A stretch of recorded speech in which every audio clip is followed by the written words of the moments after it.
Hey guys, it's Dino with One Time Plumber, just walking around this beautiful home. I'm in Cincinnati actually today, and One Time Plumber was hired to put in a shower installation, basically the handle mechanism, the shower head, and retrofitting the piping to make the new mechanical devices work all together.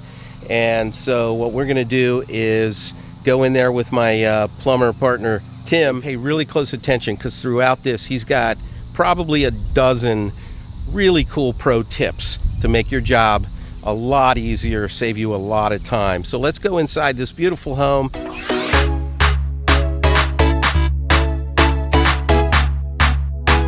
And what Tim is going to do is remove the rest of the handle and the faucet mechanism so that we can add a new install for this particular shower. At this point, we wanted to make sure that the water was turned off, because we got to cut this 2x4 out of the way. And if we get too close to the water lines and we nick it, we want to make sure that the water is turned off behind here.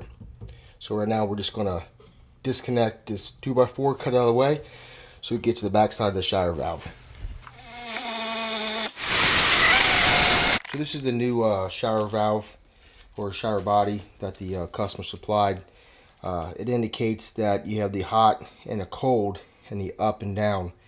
So since this is a stand-up shower, we are going to cap off the bottom side that goes to the spout or the tub diverter. Wherever you got to make a connection, you got to make sure that your jaws can fit into the opening to make the proper connection. So since it's not going to fit, I have to open this wall a little wider. So this is a Pro Press, so we're going to use Pro Press fittings so we're not soldering a wall due to all the insulation and not being able to see my flame. So we're going to do the safer alternative, and we're going to press these fittings. So now you can see my press can fit in any position where I need it to. So right now we're using our auto cutters to cut the copper pipe. And we use auto cutters because they get in tight, confined spaces.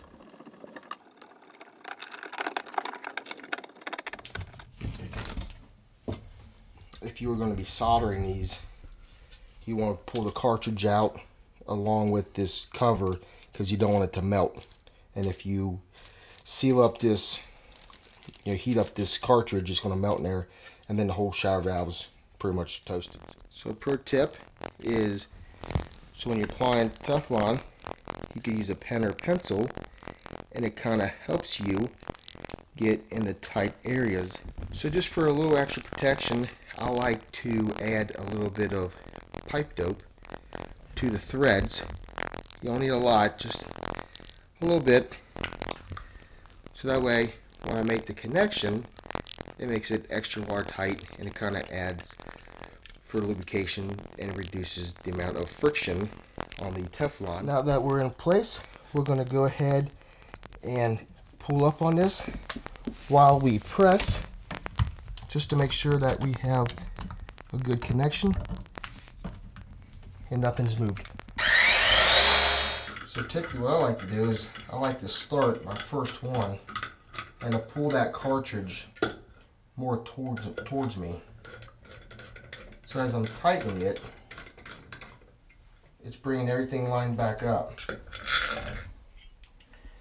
So now the handle has this set screw right here that allows the handle, this Allen key, to fit right here in this groove.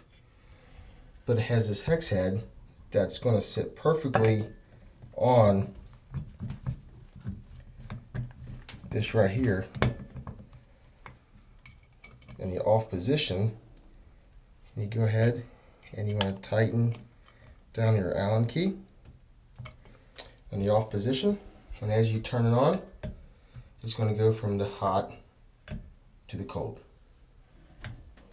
We like to put a little extra protection because on the back side of here it has a neoprene gasket, but we like to do it extra watertight seal, so we would actually put like a horseshoe silicone bead around the sides and the top. You want to leave the bottom open for moisture. That way if any water gets behind the wall, moisture and water would seep at the bottom instead of getting trapped behind the wall.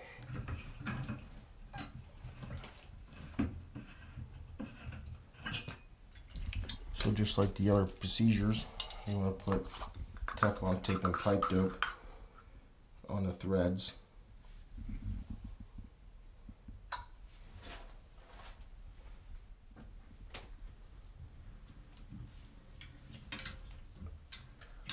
So since this has a finish on it, and you don't want to use the teeth of channel locks to gnaw up the finish and scratch it, you could actually slide a pair of channel locks in here and use this to make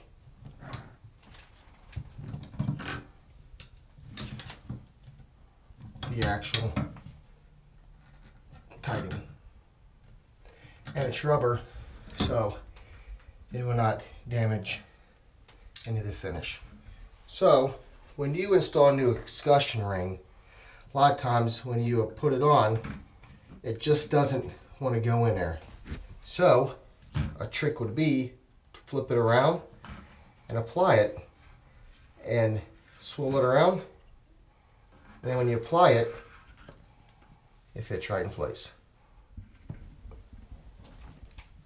You can always put silicone on the back side of here just to help lock it in and keeps water and moisture from getting behind it.